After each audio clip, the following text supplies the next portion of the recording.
Preso di mira perché un tempo il ristorante La Cicogna era appartenuto al nonno di Filippo Turetta. Se c'è qualcosa di brutto che si aggiunge a questa già terribile storia, sono questi insulti gratuiti e senza pietà rivolti a chi non c'entra nulla, ovvero la famiglia Fesio, attuale gestore del ristorante La Cicogna, che loro malgrado si sono trovati coinvolti in una vicenda a cui sono completamente estranei. Parecchi insulti, diciamo che il sabato è stata la giornata peggiore dove tantissime telefonate di insulti da parte di persone con numeri nascosti sui social, comunque sulle recensioni, sui social, su Instagram, siamo stati un po' presi d'assalto su questa cosa.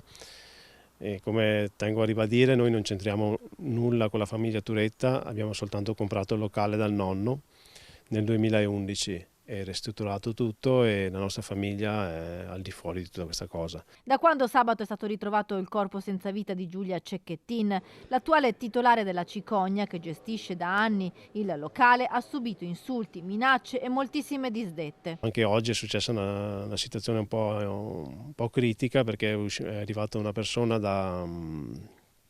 se non mi ricordo più il nome, da Conegliano, è entrato dritto al locale insultandoci, chiedendo se siamo noi i genitori di questa persona. Non ha usato queste parole, ma è meglio non dirle insomma qui. E fortunatamente c'erano anche i carabinieri che l'hanno bloccato insomma, e adesso prenderanno dei provvedimenti. Puoi utilizzare questo microfono per chiedere, fare un appello e dire una volta per tutte di lasciarvi.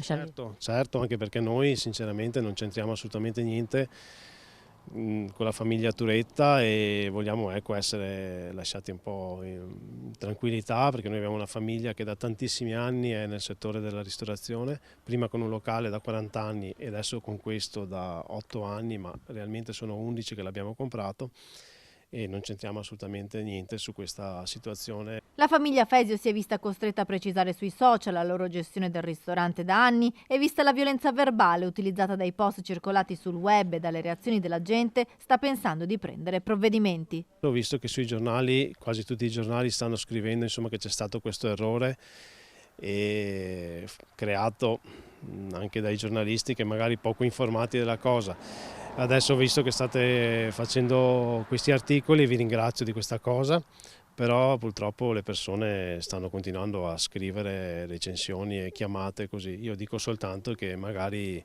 di avere un po' di rispetto per le persone che sono veramente coinvolte e noi non c'entriamo su questa storia.